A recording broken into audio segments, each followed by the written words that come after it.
So I'm standing on the shores of Lake Bennett, and it's a spot, right on the spot where one of the most unusual and unique scenarios played out between the years 1898 and 1899 as part of a critical point in the Klondike Gold Rush. It was here where the two trails, the Chilkoot Pass and the White Pass Trail, this was the goal that they were working towards, to get down to water, because from this point they were able to take the water route basically 560 miles from here, by working their way down Lake Bennett. They could eventually get onto the Yukon River and then follow the river downstream, which actually goes up north, the 500 and some odd miles to Dawson City proper.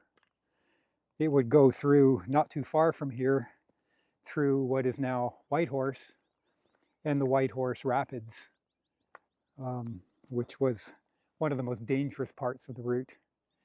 But by time the nearly 30,000 Klondikers made their way to this point, they were over the passes and over one of the hardest parts of the trip.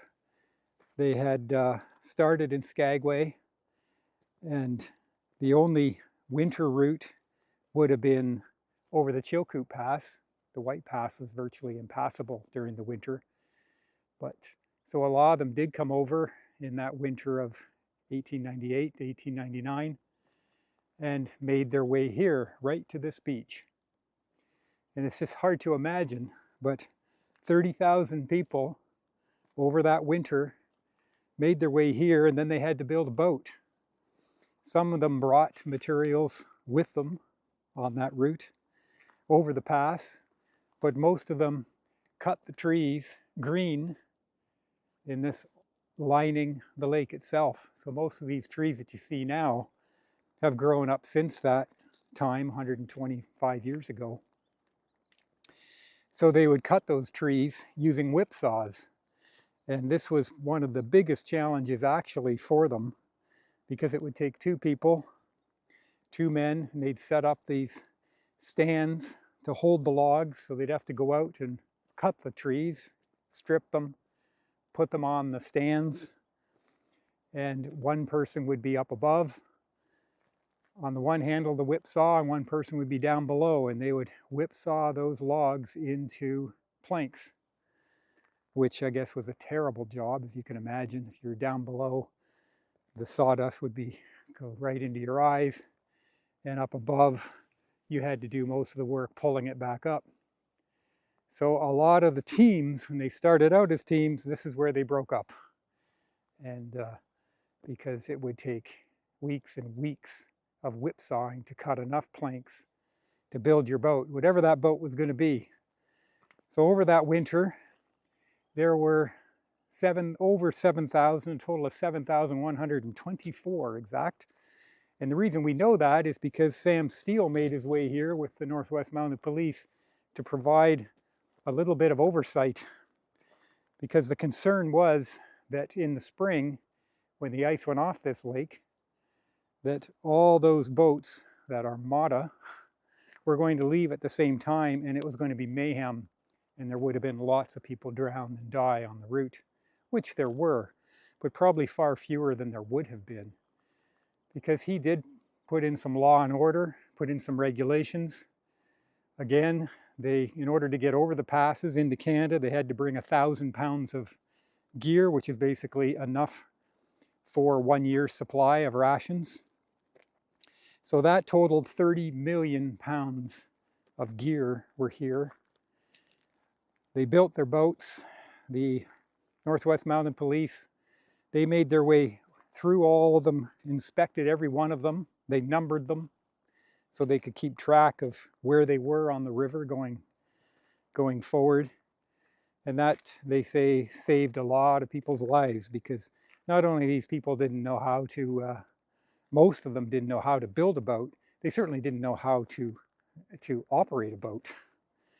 And so it would have been quite the scene here on May 29th, 1899, which was the day that the ice went out. So by that point, those 7,124 boats were all lined 3 and 4 deep, all the way along the shores here.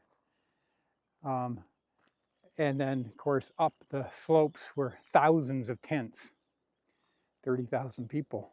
It was quite a city. And so on that day, the ice went out. And it was basically, everyone was ready and poised to put their craft.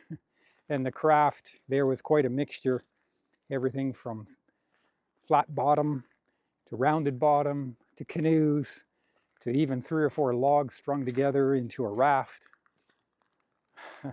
Every imaginable type of floating devices you can think of were ready to go. When that ice went out, that morning of May 29th, it was a massive race to get out onto the water. And of course, you could imagine that day, it was everyone trying to get in front of each other. It was mayhem. But shortly, and of course it was a good breeze that day apparently, so there are all kinds of sails made out of almost everything. Everything from women's undergarments, because there was a few groups of women only, to flour sacks and bags and whatever they could put together to make a sail. And off they went, right up the lake there, you can see behind me. Well, later in the afternoon, the wind died completely. And for that whole evening and through the night, there was virtually no movement. And they said it was quite a surreal experience, all those boats with sails dotted across that lake. You know, some were rowing, some were paddling, but most were just waiting for the breeze to pick back up and make their way onto the Yukon and the 500-mile trek from here. So, like most of them thought it was clear sailing from this point, which for the most part it was certainly easier compared to what they've been through. That's 30,000 people out of 100,000, they say, that started out on those docks in Seattle and San Francisco and Victoria. A lot of them turned back by this point, but a lot of them continued on. So it's interesting to make it to this spot. I feel this is probably one of the most historical points of Canadian history right here, and American history, because so many things happened here and along the trail itself and connected with the entire Klondike Gold Rush. I know I've talked about a few that are still affecting us today. And I'll give you an example. Frederick Trump, that's the grandfather of Donald Trump, actually landed here in 1898, and he built a hotel and a restaurant. It was called the Arctic Hotel, and it was the beginning of the Trump fortune. Started right here, and he operated that hotel for about a year or so until the railroad showed up, and then after that he moved his entire hotel operation to Whitehorse, and where he operated for a number of years after that, and that started the Trump fortune, and of course started the real estate empire that the Trump family eventually had. There are a lot of other famous names too that came through here. The Vanderbilts were involved in gold mining later on. The Guggenheims, Carnegies. Yeah, but most of the people that showed up made their way from here, built their boats, got through the rapids, managed to get all the way up to Dawson, and by the time they arrived in Dawson, they were too late. Pretty well all the claims up and down the creeks in the area had been staked, and there was really nothing left. So the majority of them arrived. They basically just stayed for a few days, and a lot of them just turned around and went back home. They didn't even search for gold, because really, for most of them, it wasn't even about the gold. It was about the adventure of getting up here. So, a fascinating tour. Hopefully you can make it up sometime.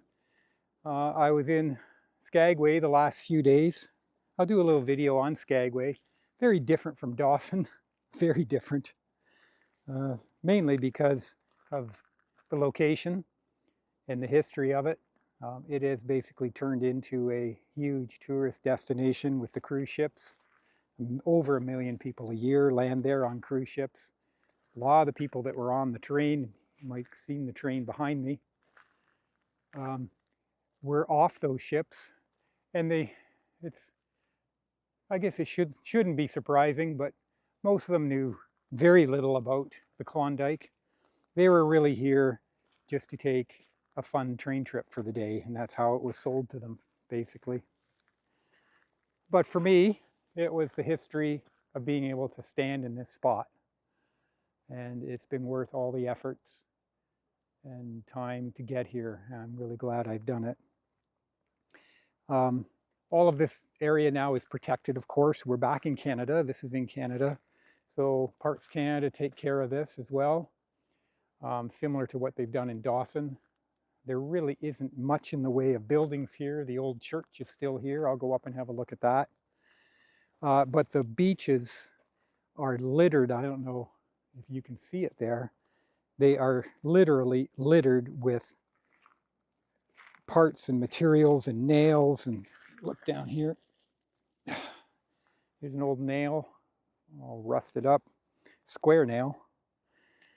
Bolts and, you know, all the detritus from that time period and those thousands of people that were here. And it only lasted, like I said, that was the main winter, 98 to 99. Shortly after that, they finished the train. And that train eventually in 1900 went all the way to Whitehorse. So it eliminated a big part of the float in the river portion of the trip.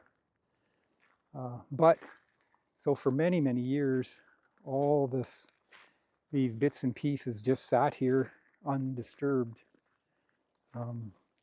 until eventually this whole area was made an international park with the U.S. National Park and Parks Canada in 1998. And so it's all protected. They make a very big deal about anything you see. You have to leave it. You're not even supposed to pick it up. What I just did is probably not allowed. But that makes sense. That's how it should be. Because really, this is a very special place in Canadian history. And it's nice. It's neat to be able to come here. Look at, if you can see out in the water, you can see pieces of wood and parts probably from old little wharfs and docks that were left. And, you know, after that point, after that spring, a number of people still kept trickling through, but for the most part, that was it. There was never again a congregation here on Lake Bennett that was seen over that winter of 1898, 1899, and 30,000 people, 10, 12,000 tents, and all those boats. It would have been really something to experience. And it's never been seen since. It'll probably never be seen again, of course. It's a beautiful lake, long, water's a bit low right now, kind of shallow. Of course, most of those Klondikers, they weren't really necessarily paying a lot of attention to the beauty around them. But that trip in on the train was just stunning and well worth the effort. Now, of course, my weather has been incredible. It was clouded over and foggy this morning, but it cleared right up while we were at the summit over the pass itself. And so it's just been beautiful. I can't imagine what more you could ask for. So I'm going to make my way now up. I'll take a look at the old church up here, and I'll do another short video at that point. But I hope overall you've enjoyed traveling along with me, learning a bit about the Klondike history of the area and maybe you'll include it on an upcoming itinerary for yourself, because I would highly recommend it.